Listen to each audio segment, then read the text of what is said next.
are off in the Toyota Bluegrass Stakes. Carpe Diem and Ocho Ocho Ocho both flashing early speed. Classy Class comes away third. Gorgeous Bird is away running in fourth. Then Danzig Moon in fifth as the field heads to the first turn. Ocho Ocho Ocho toward the inside has the advantage. Ground-saving trip around the first turn from that inside starting spot and leads it by a length. Carpe Diem placed just off the leader's flank now in the second position. Gorgeous Bird is third toward the inside by a head. Classy Class forwardly placed in fourth up toward the outside. Danzig Moon is in fifth. Pepperoni goes sixth. Fremento seventh. Unrivaled eighth and last. 24 seconds the time for the opening quarter. Carpe Diem right alongside of Ocho Ocho Ocho. These two matching strides up the backstretch. A length and a half in front of Gorgeous Bird in third, a half length. Classy Class is fourth by 2. Danzig Moon is fifth by nearly 3 lengths. And then Pepperoni, followed by Fremento, and Unrivaled is last. The first half mile went in 48 seconds. Ocho Ocho Ocho, the leader, into the far turn, and Carpe Diem comes at him again from the outside. They've been going at it since the start. They're separated by a neck. Gap of 2 lengths to Classy Class third by a neck outside of Gorgeous Bird in fourth, and Danzig Moon is fifth. The rest have running to do. They come to the quarter pole. Ocho Ocho Ocho trying to take it all the way up front for Santiago Gonzalez, chased all the way by Carpe Diem. Classy Class is third. Danzig Moon and with a shot in fourth on the outside. Carpe Diem takes the lead. John Velazquez, a quick peek over his right shoulder. Danzig Moon coming. Ocho Ocho Ocho fought hard, but he's third. Final furlong of the Toyota Bluegrass. It will be Carpe Diem rolling through Lexington and headed on for Churchill Downs. He wins it. Danzig Moon with a big effort was second. Ocho Ocho Ocho was third. So Carpe Diem, the prohibitive 1-5 favorite, wins the Toyota Bluegrass Stakes. Was that the kind of run you would expect from a 1-5? Yeah, it doesn't take your breath away, but it was very professional, very predictable. He did about everything he's been doing, the way he's been doing it. John Velazquez, I don't think, was worried at any point that he wouldn't get by Ocho Ocho Ocho.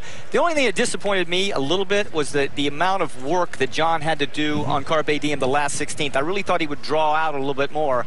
But that may be just his style to do what it takes to win. Nice effort from the runner-up Danzig Moon, who was beaten 12.5 lengths by Carpe Diem in their last meeting at Tampa Bay. Danzig Moon will now have 45 points for the Derby, enough to move on, which owner John Oxley and trainer Mark Casse will probably do after this effort. And there you see the effort that John Velazquez did put forth on Carpe Diem. I agree with you. I expected to see a little easier win from him, but Velazquez was working on him. Well, he worked on him to the degree that he got a little blow out of the race. I'm sure that there was some concern that he needs to move forward. He needs to get a little tired because he's got to go another 1/8 of a mile in a month. So let's get enough work in him to where he moves up. But I thought when he got after him, when John got after him, that he would accelerate a little bit more because he's going to need to in a month when he faces these horses from California. Decent final time, 1 1/8, 149.77. Not a super fast racetrack today at Keeneland, especially after cars were being washed away yesterday in the Lexington area. So the track is not as fast as it has been at times at Keeneland. So time-wise, I think it's going to stack up pretty well. Look, at Todd Pletcher's set almost every record you can set, and the whole idea for these 3-year-olds is to peak at Churchill Downs. And if he's on the program that Todd wants him on, he feels he'll peak there, then I'm sure it's good enough for him. So Carpe Diem, the unofficial winner of the Bluegrass Stakes, taking command at the top of the stretch and winning it over Danzig Moon. The early pace setter Ocho Ocho Ocho holding on for third. Fremento and Gary Stevens finished in fourth. Carpe Diem wins the Bluegrass. And there's a look at Carpe Diem, who has just won the Bluegrass Stakes at Keeneland. Keeneland, the host of the Breeders' Cup this fall for the first time.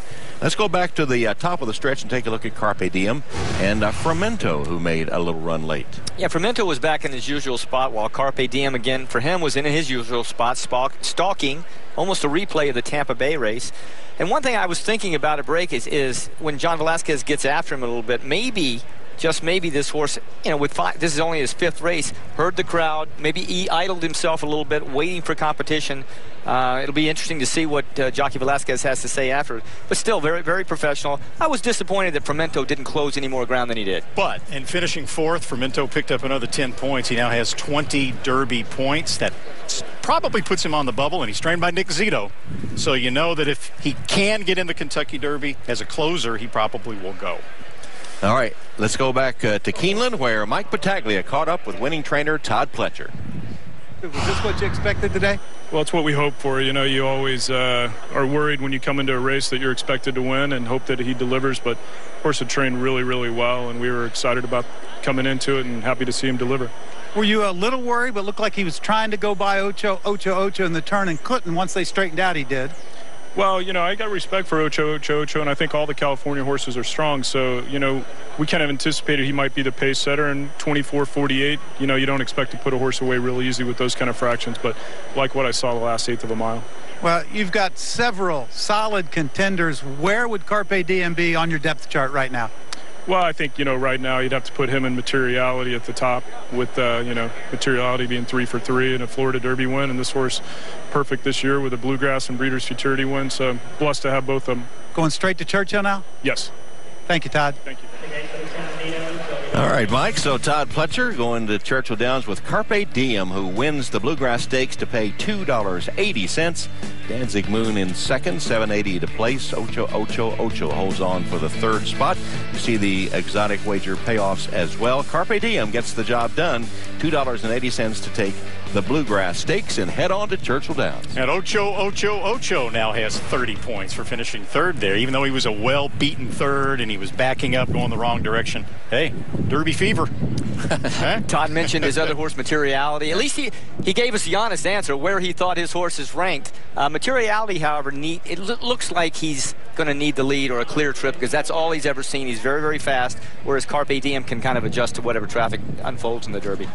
So Carpe Diem, the winner of the Bluegrass Stakes, and we'll turn our attention coming up next to the race here at Santa Anita, the $1 million Santa Anita Derby and Unbeaten Dortmund. That's when we return on NBC SN.